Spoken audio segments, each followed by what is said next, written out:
నమస్తే, శ్రీమాత్రే నమః. నా పేరు Bala Tripura Sundari. Welcome to Tripura astrology. మనము కార్తీక పురాణంలో 2వ అధ్యాయం గురించి తెలుసుకుందాం. అయితే 2వ అధ్యాయంలో వశిష్ఠ మహర్షి జనక మహారాజుతో మరలా ఈ విధంగా చెప్పడం ప్రారంభించారు. కార్తీక సోమవార మహిమ. కార్తీక మాసంలో శివుని ప్రీతి కోసం ఎవరు సోమవార వ్రతాన్ని ఆచరిస్తారో వారు తప్పక కైలాసంలో నివసిస్తారు. కార్తీక సోమవారం నాడు స్నాన దాన జపాలలో ఏ ఒక్కటి చేసినా కూడా 1000 అశ్వమేధ యాగాలు చేసినటువంటి ఫలాన్ని పొందుతారు. ఈ మాసంలో ఉపవాసము, ఏకభక్తము, రాత్రి భోజనము, అయాచితంగా భోజనం పెట్టటము వంటివి ఎంతో ఫలితాన్ని ఇస్తాయి. శారీరకంగా శక్తి ఉన్నవాడు ఉపవాసం చేయాలని, అందుకు శక్తి లేనివాడు పగలు ఉపవసించి రాత్రి భోజనం చేయాలని, అదే సాధ్యం కాని వారు ఛాయానక్తం చేయాలని, అసలు నక్తమే ఆచరించలేని వారు బ్రాహ్మణులను పిలిచి వారితో కలిసి భోజనం చేయటం ద్వారా సమానమైనటువంటి ఫలితాన్ని పొందవచ్చునని శాస్త్రం చెబుతోందన్నమాట.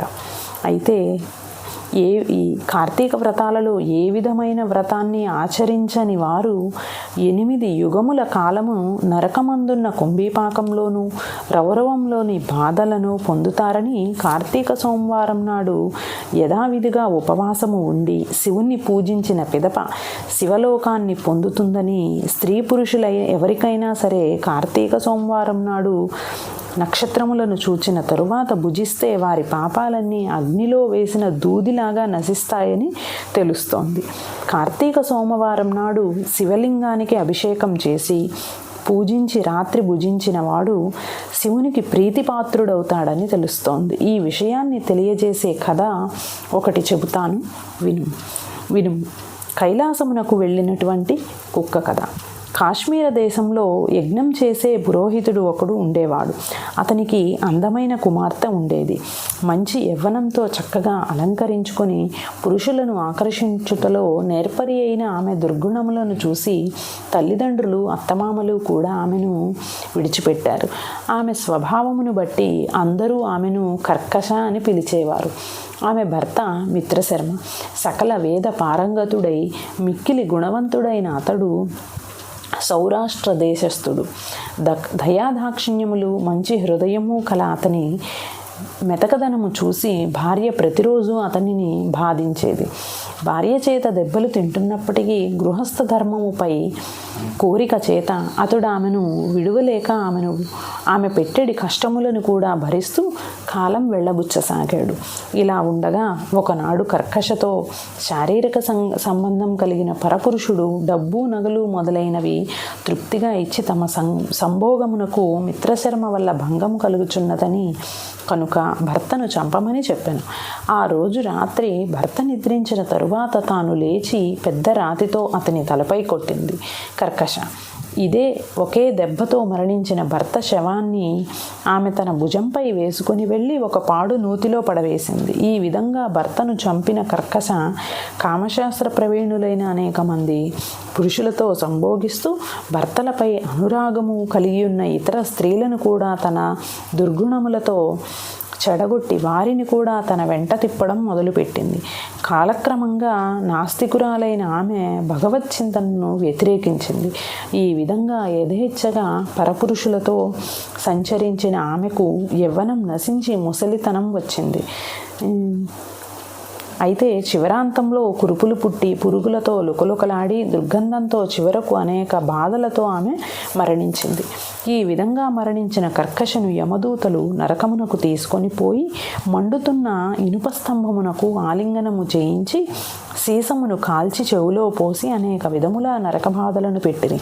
ఈ విధంగా తాను చేసిన పాపములకు తన ముందు తలరాతలో 10 మందితో కలిసి తర్వాత 10 తరములు గడుపుచు వరకు నరక బాధలను అనుభవించి చివరకు 15 సార్లు కుక్కగా జన్మించి ఇలా 15వ జన్మలో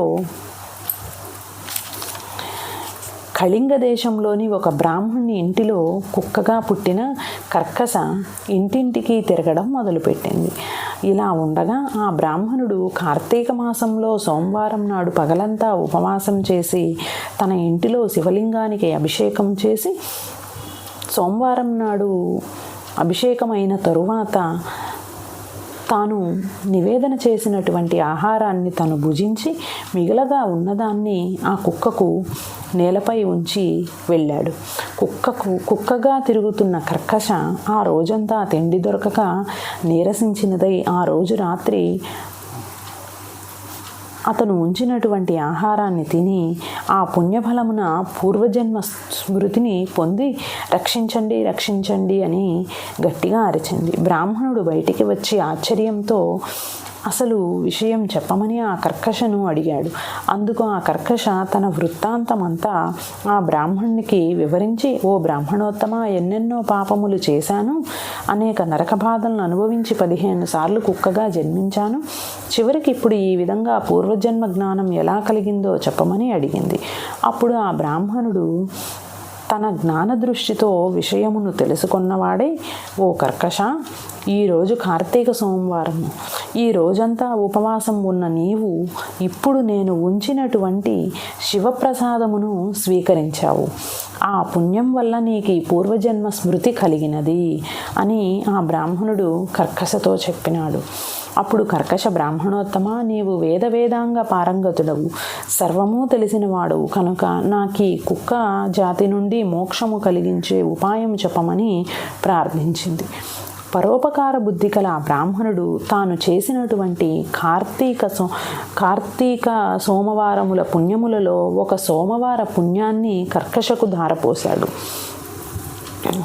మంత్రయుక్తంగా బ్రాహ్మణుడు సోమవార పుణ్యాన్ని ధారపోయగానే కుక్క రూపమున ఉన్నటువంటి కర్కశ శరీరాన్ని వదిలి వివిధ రకాలైన వస్త్రాలతో ఆభరణములతో కూడినదై కైలాసానికి వెళ్ళి సుఖించింది.